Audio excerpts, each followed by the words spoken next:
सोचिए, एक तरफ एक मध्य एशियाई योद्धा, दूसरी तरफ एक शानदार फारसी दरबार, और फिर ताजमहल।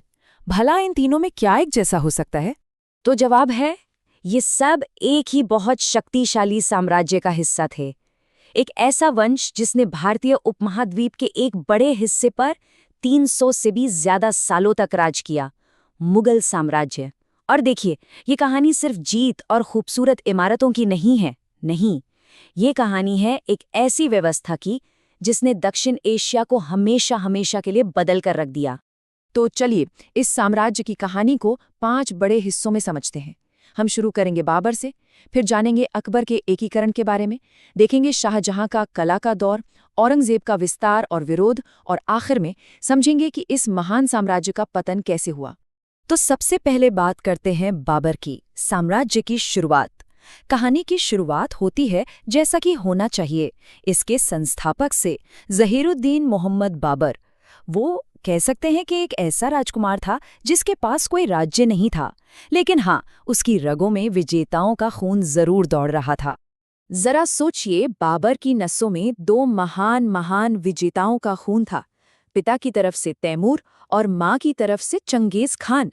अब ये जो विरासत थी ना, ये एक ही समय में उसकी सबसे बड़ी ताकत भी थी और सबसे बड़ी चुनौती भी, क्योंकि उस दौर में मध्य एशिया की राजनीति में टिके रहना कोई बच्चों का खेल नहीं था। तो हुआ ये कि समरकंद को बार बार जीतने और फिर हारने के बाद बाबर को अपनी ही जमीन से निकलना पड़ा। फिर 1504 में उसने काबुल पर कब्जा किया और उसे अपना नया ठिकाना बनाया। और जानते हैं, यहीं से उसकी नज़र पहाड़ों के उस पार हिंदुस्तान की बेशुमार दौलत पर पड़ी, जो उस वक्त कई छोटे छोटे राज्यों में बटा हुआ था। बस बाबर ने इसे ही अपनी तकदीर मान लिया। और फिर साल आया 1526 और जंग हुई पानीपत की पहली लड़ाई। ये बिल्कुल वैसी ही लड़ाई थी जैसे किसी कहानी में होती है। एक तरफ इब्राहिम लोदी की लगभग 1 लाख सैनिकों की भारी भरकम फौज, और दूसरी तरफ बाबर के गिने चुने करीब 12,000 सैनिक। लेकिन बाबर के पास एक ऐसी चीज थी जो लोधी के पास नहीं थी। वो थी नई टेक्नोलॉजी, मतलब तोपें, बंदूकें और तुलुगमा नाम की एक जबरदस्त घेराबंदी की रणनीति। तो इस जंग में असल में संख्या की नहीं, बल्कि रणनीति की जीत हुई। देखिए, पानीपत की जीत तो सिर्फ एक शुरुआत थी। बाबर यहीं नहीं रुका। सिर्फ 4 साल के अंदर, सिर्फ 4 साल में उसने 3 बड़ी और निर्णायक लड़ाइयां जीतीं। 1526 में पानीपत, फिर 1527 में खानवा में उसने शक्तिशाली राजपूत संघ को हराया, और 1529 में घाघरा की लड़ाई जीती। इन्हीं जीतों ने हिंदुस्तान में मुगल साम्राज्य की नींव को एकदम पक्का कर दिया। बाबर के बाद अब कहानी को आगे बढ़ाते हैं और आते हैं उसके पोते जलालुद्दीन मोहम्मद अकबर पर। अकबर, जिसने एकीकरण और सहिष्णुता की मिसाल कायम की। सोचिए, सिर्फ 13 साल की उम्र में ये लड़का बादशाह बना, और यही वो असली आर्किटेक्ट था जिसने एक सैन्य जीत को एक विशाल, स्थिर और एक ऐसे साम्राज्य में बदला जिसमें कई संस्कृतियां एक साथ रहती थीं।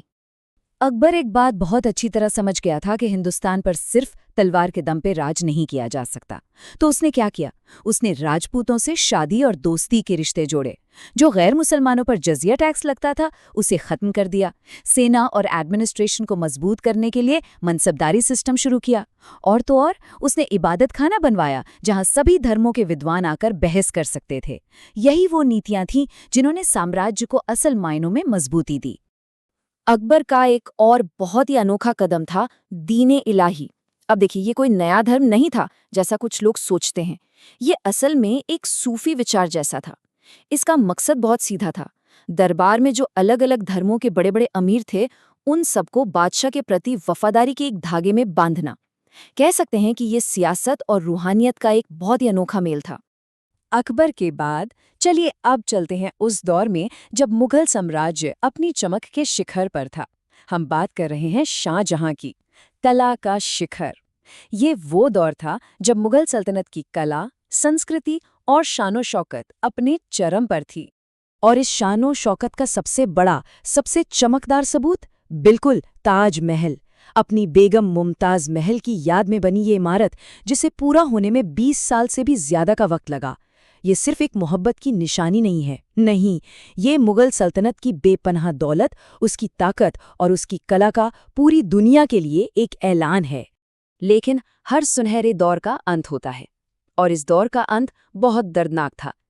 जैसे ही शाहजहां बीमार पड़ा, उसके 4 बेटों के बीच तख्त के लिए एक ऐसी खूनी जंग छिड़ गई जिसने साम्राज्य की किस्मत को हमेशा हमेशा के लिए बदल दिया। और ये सिर्फ तख्त की लड़ाई नहीं थी, ये असल में 2 विचारधाराओं की टक्कर थी। एक तरफ था दारा शिकोह, शाहजहां का चहेता बेटा, एक विद्वान जो हिंदू और इस्लामी दर्शन के बीच एक पुल बनाना चाहता था, और दूसरी तरफ था उसका छोटा भाई औरंगजेब, एक बहुत ही काबिल फौजी कमांडर और एक कट्टर सुन्नी मुसलमान, बिल्कुल 2 अलग ध्रुव। तो जीत हुई औरंगजेब की, और यहाँ से कहानी एक नया मोड़ लेती है। औरंगजेब, विस्तार और विरोध। उसका दौर जो है ना, वो विरोधाभासों से भरा हुआ है। एक तरफ उसी के राज में मुगल साम्राज्य अपने सबसे बड़े आकार तक फैला, लेकिन विडंबना देखिए, ठीक यहीं से उसके बिखरने की शुरुआत भी हो गई। जरा इस आंकड़े को देखिए, लगभग 50 लाख वर्ग किलोमीटर। औरंगजेब के राज में साम्राज्य इतना बड़ा हो गया था कि उसने करीब करीब पूरे भारतीय उपमहाद्वीप को अपने में समेट लिया था। लेकिन इतना विशाल साम्राज्य संभालना लगभग नामुमकिन सा काम था, और इसकी एक बहुत बहुत भारी कीमत चुकानी पड़ी। औरंगजेब ने जो किया, उसने साम्राज्य की आत्मा को ही जैसे बदल दिया। उसने अपने परदादा अकबर की सुलह कुल यानी सबकी भलाई की नीति को पूरी तरह से पलट दिया। धार्मिक सहनशीलता की जगह इस्लामी कट्टरता आ गई। जजिया टैक्स वापस लगा दिया गया और कुछ मंदिरों को तोड़ने का हुक्म भी दिया गया। इन सब कदमों ने साम्राज्य की नींव को हिलाकर रख दिया।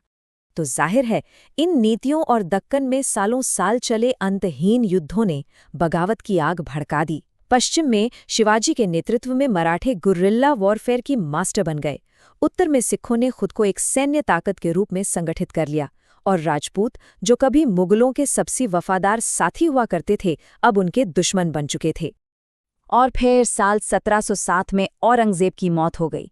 उसकी मौत के साथ ही कह सकते हैं कि वो बांध टूट गया जो इतने बड़े साम्राज्य को किसी तरह एक साथ रखे हुए था। अब पतन, यानी एक युग का अंत शुरू हो चुका था। औरंगजेब के बाद तो साम्राज्य सचमुच ताश के पत्तों की तरह बिखरने लगा। पहले तो उसके बेटों में तख्त के लिए जंग छिड़ी, फिर दरबार में जो ताकतवर सरदार थे वो किंग मेकर बन गए, मतलब वो अपनी मर्जी से किसी को भी बादशाह बनाते और हटाते थे। बंगाल, अवध, हैदराबाद जैसे बड़े बड़े सूबे लगभग आज़ाद हो गए, और जब घर कमज़ोर होता है तो बाहरी दुश्मनों की नज़र तो पड़ती ही है। तो आखिर में सवाल ये उठता है कि मुगल साम्राज्य की विरासत क्या है? देखिए, ये एक बहुत ही उलझी हुई विरासत है। एक तरफ ताजमहल जैसी शानदार इमारतें हैं, एक मिली-जुली संस्कृति है, तो दूसरी तरफ बंटवारे और लड़ाइयों की कड़वी यादें भी हैं। लेकिन एक बात तो तय है, इस साम्राज्य ने दक्षिण एशिया पर एक ऐसी गहरी छाप छोड़ी है जिसे आज भी हर जगह महसूस किया जा सकता है।